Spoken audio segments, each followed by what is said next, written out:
power had been turned off the night we left.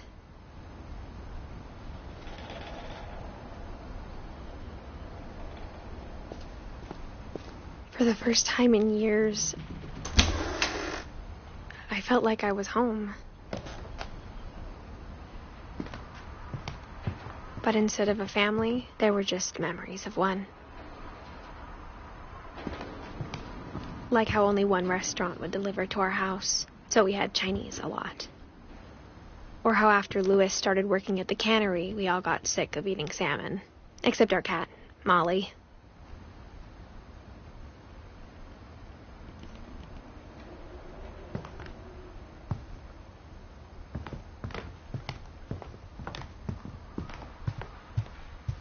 The table was still a wreck from the night we left.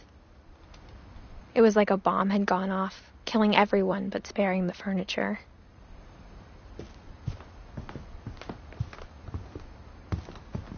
My mom was the only one of us who could imagine Great-Grandma Edie living in a nursing home. Nothing in the house looked abnormal. There was just too much of it, like a smile with too many teeth. Even the fireplace had a story. Edie told me the bricks came from the original house, after it sank.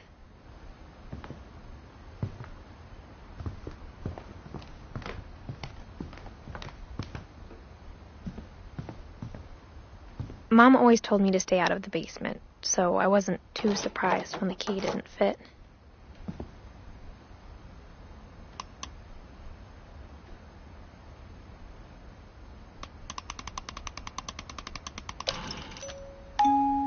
Great-Grandpa Sven built a music box for Barbara, along with the rest of the house.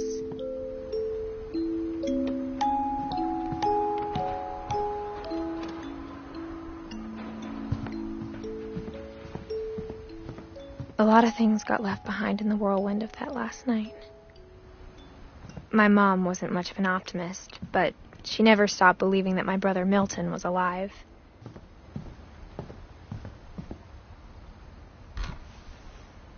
Edie told me once that every Finch who ever lived is buried somewhere in the library.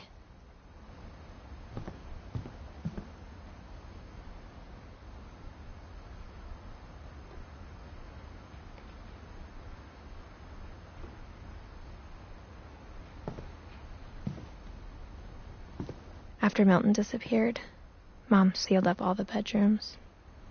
Then Edie retaliated and drilled peepholes.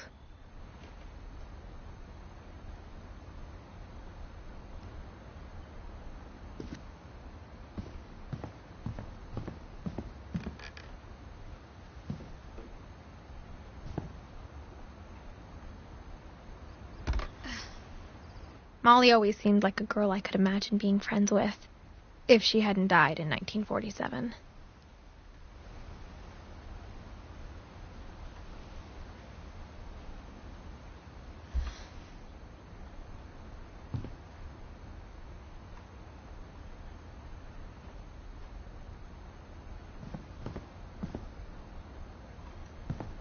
I spent a lot of time playing in Great Uncle Walter's room.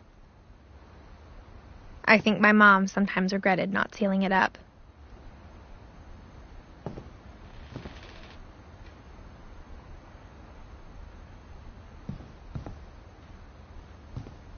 Louis told me there were secret passages, but I never believed him.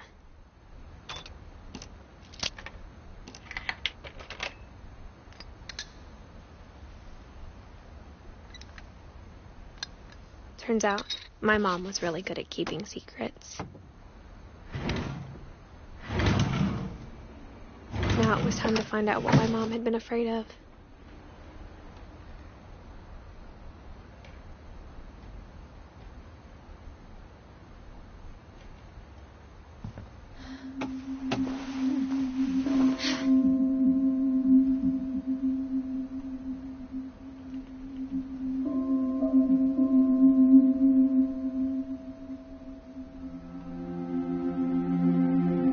Reading this, maybe it sounds like I had a plan.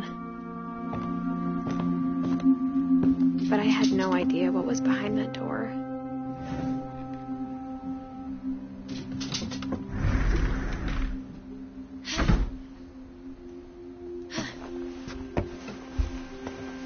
just like I had no idea where all this was gonna lead.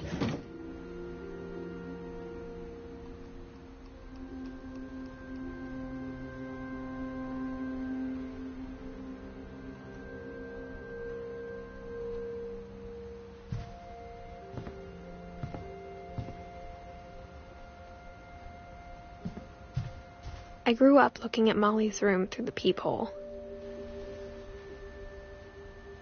Molly's gerbil had a tiny bedroom with its own even tinier gerbil cage.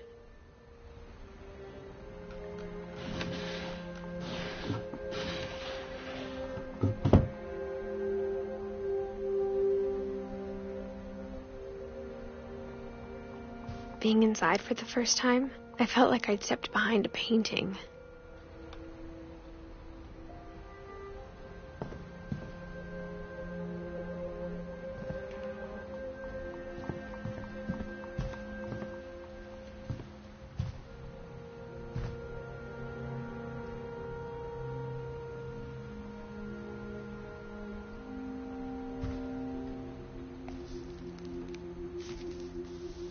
December 13th, 1947. Dear Diary, I'll be gone soon, but I wanted to tell somebody about what's going to happen.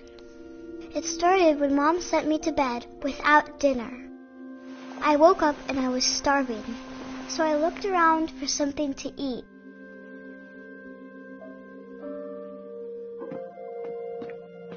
The gerbil food was dry, but I didn't mind it.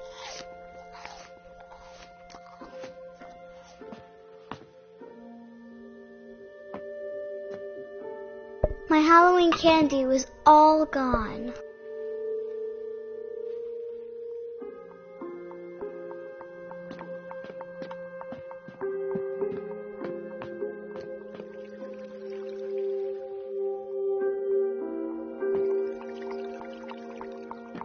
I thought about eating Christopher, but I held back.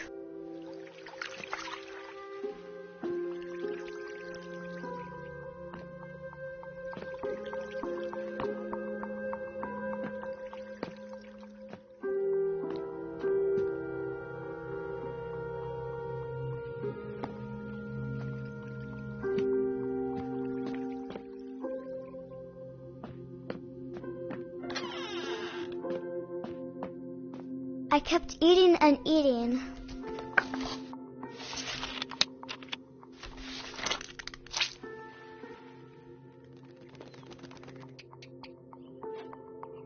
I ate a lot of things that night.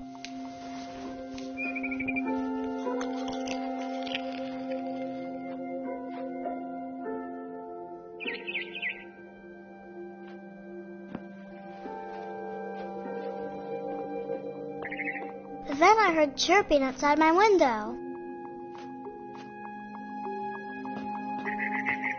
It was a barn swallow going back to her nest. I reached out for her. And suddenly, I was a cat.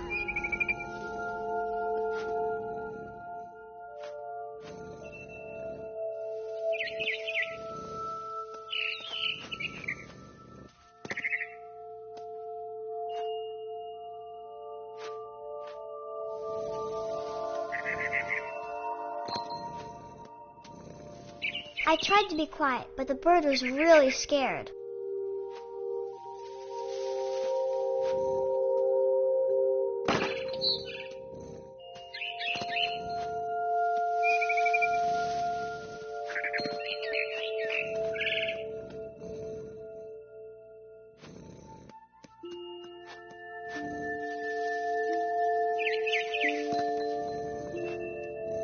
Mom and Dad didn't even look at me.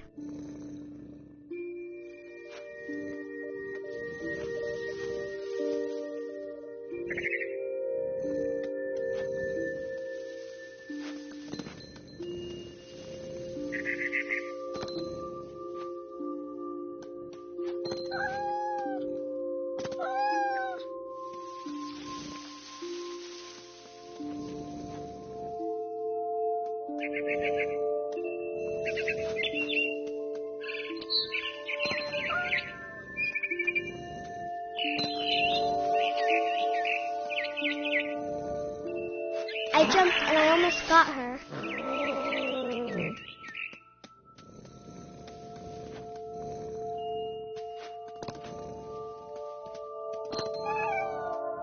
I could tell she was getting really tired.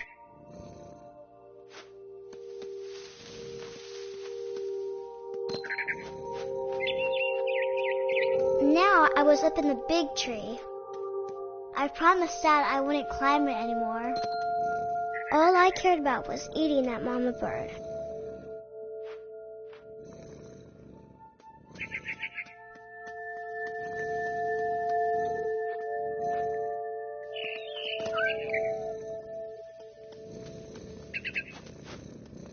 I gobbled her up. And suddenly, I was an owl. First, all I heard was the wind. Then I heard little teeth nibbling in the grass.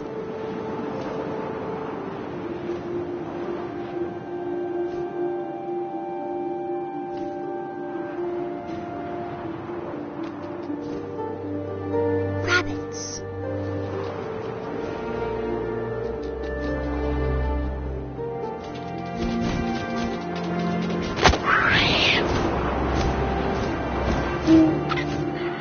His face looking up and seeing mine through my talons. I swallowed him up, and I didn't chew one bit. Then I flew off to find something bigger.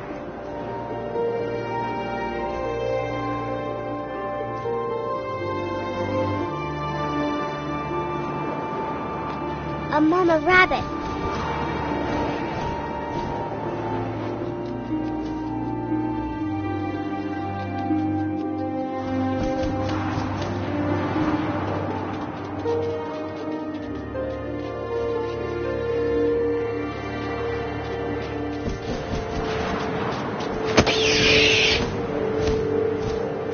She was almost too big to carry. I started choking, but I couldn't stop eating. And suddenly, I was a shark.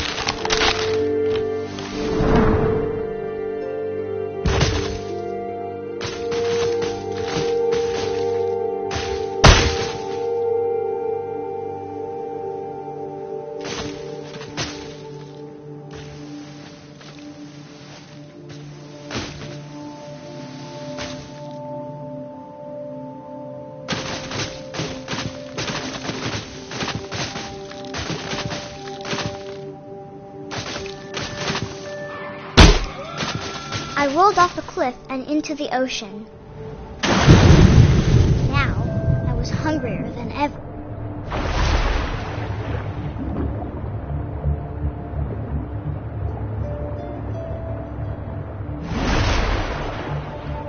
I wanted fat, juicy seals.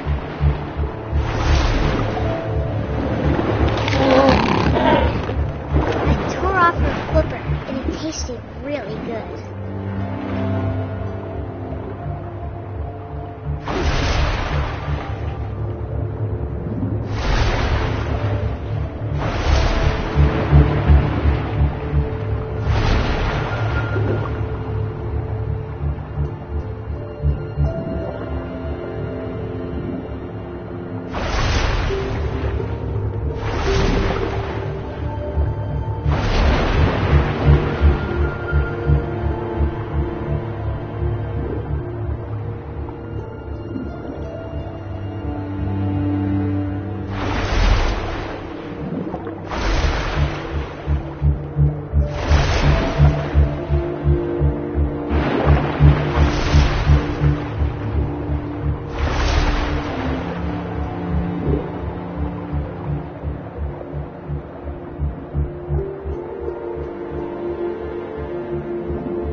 Out of the water. When I opened my eyes, everything had changed.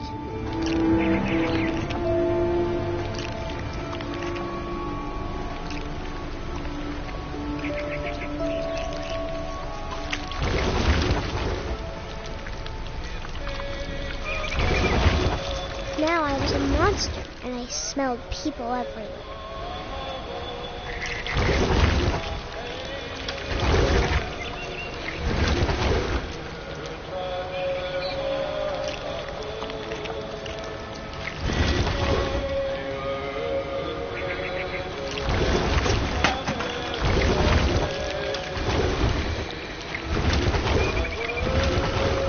I was big, but I moved real quiet.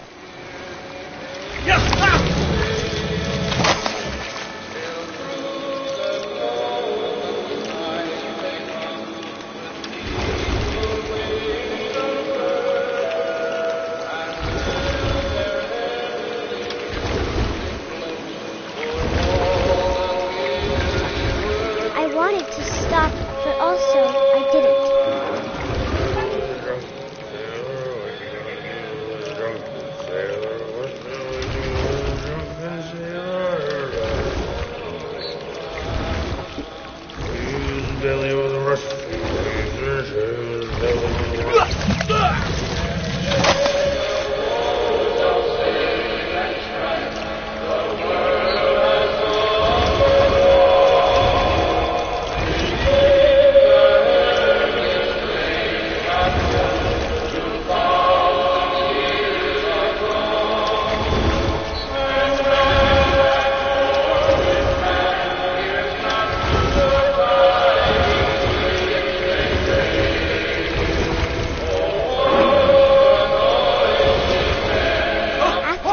Passenger, I was still hungry. And across the water, I smelled something new. Something I had to have, so I swam towards it.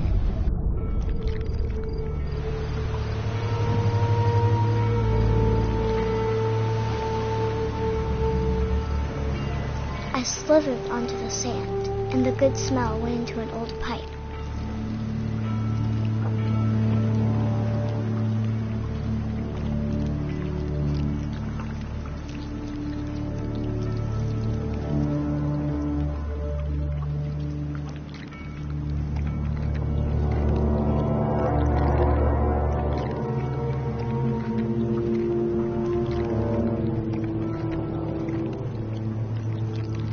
I got closer and closer.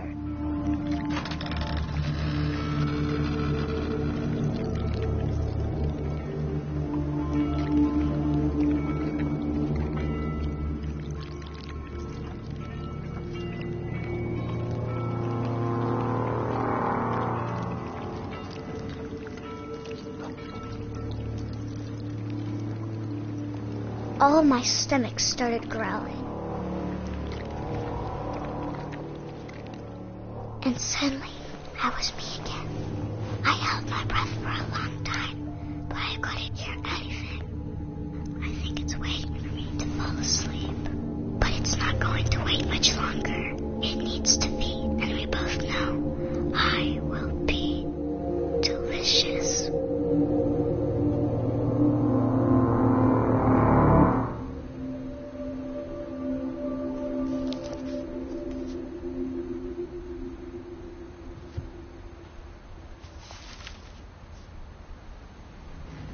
I'm not sure if I believed all of that, but I'm sure Edie would have.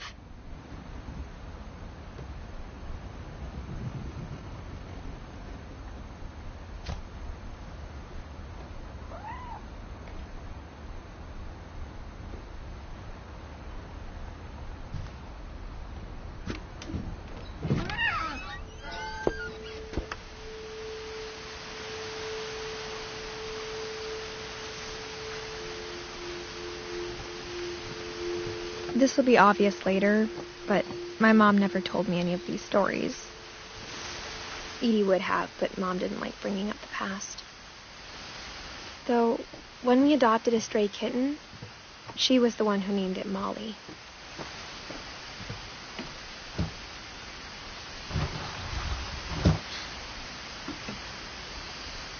I spent a lot of time in Great-Grandma Edie's room.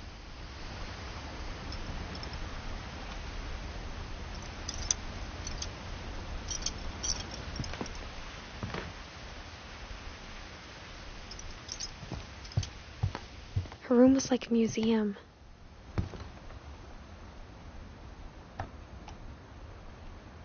For 500 years, the Finches have been famous throughout Norway for their fortune and misfortune. Odin Finch buries the latest victims of the family curse, his wife Ingeborg and their newborn son, Johan. On January 7th, 1937, he set sail with his family and his house, hoping to leave the curse behind. But 40-foot waves off the coast of Washington send the house and Odin to the bottom of the sea. Odin's daughter Edie, with husband Sven and baby Molly, step ashore on their new home, Orcas Island. Odin Finch is the first to be buried in the new family cemetery. His daughter Edie is already dreaming of a new Finch house.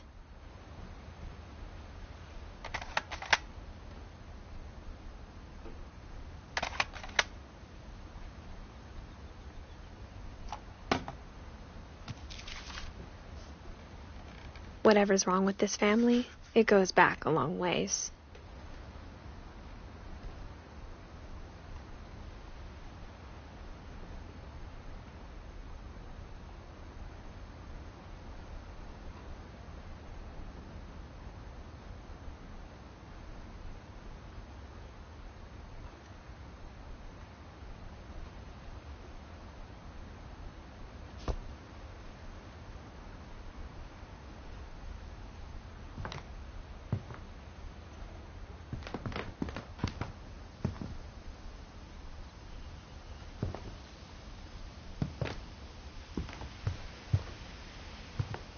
Even in her 90s, sometimes Edie seemed a lot younger than my mother.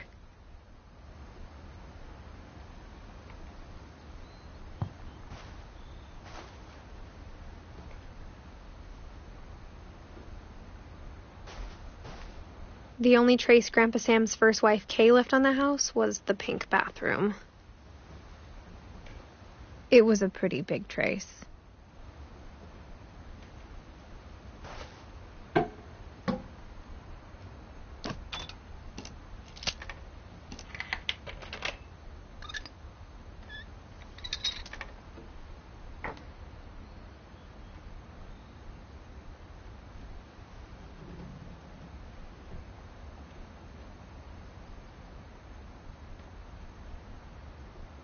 There's a secret in this bathroom.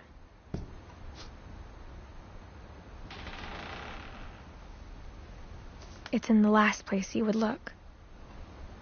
It isn't in the cupboard.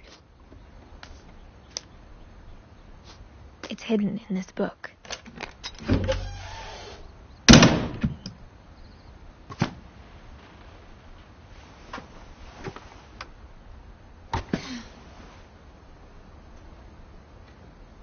Sven gave Sam an old camera he'd refurbished. He never put it down.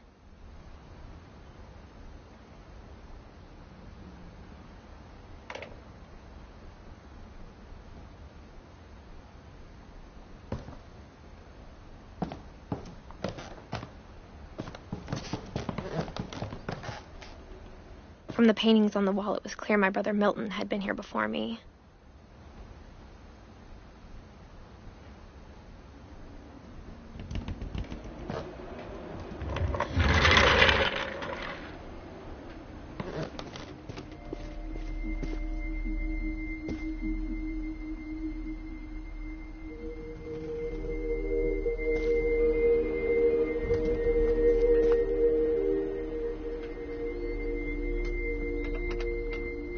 I knew Grandpa Sam had a twin, and that he never talked about him.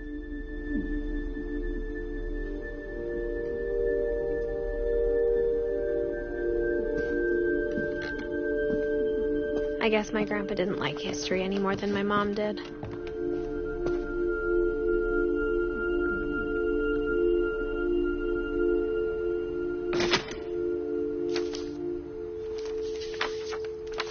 How I Want to Remember My Brother by Sam Finch. The thing I remember is that when he made up his mind, that was it.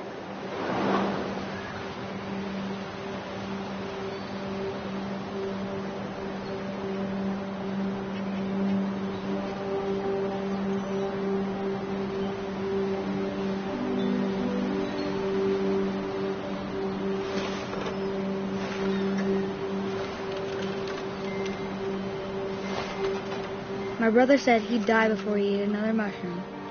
And he did. At Barbara's funeral, we swore we'd never be afraid again.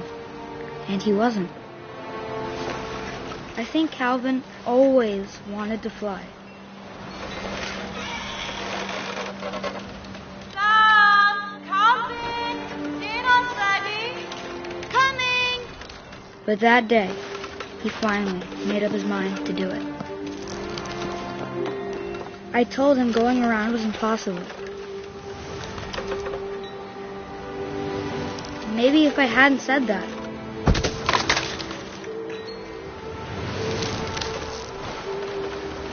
Calvin! I'm not gonna tell you again! maybe if the wind hadn't picked up, then maybe he'd still be here. But I doubt it. I think he'd already made up his mind. That's what I want to remember about my brother.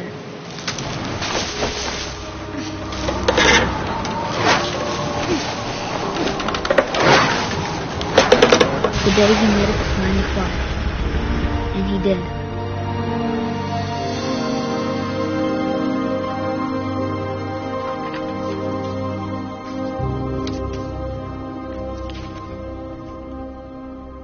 Calvin's story felt strangely familiar. When I was younger, I remember trying to do the exact same thing.